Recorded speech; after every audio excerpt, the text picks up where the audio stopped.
Hello friends, welcome back to the new video. In this video guys, we are going to talk about how to pair Bluetooth earbud to your Realme phone. Guys, you want to pair this Bluetooth earbud in your Realme phone, so guys you can pair it. And guys, now let's see how to pair Bluetooth earbud in our Realme phone. In this video guys, I am going to show you.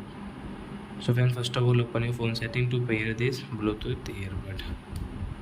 Then guys, Bluetooth, click on Bluetooth, and guys on your Bluetooth, and guys take out your earbuds, and guys refresh. And guys you want to pair both of earbuds, so guys take both of earbud. So guys you can see this earbud name, so guys click on earbud name. Then guys you can see this notification, so guys you will have to click on pair option.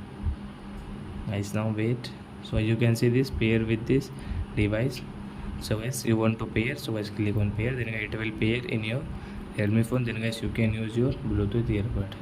So I hope friends you have understood how to pair Bluetooth earbud to our Realme phone. So that's it guys, thanks for watching. Now we will meet on next video with new topic.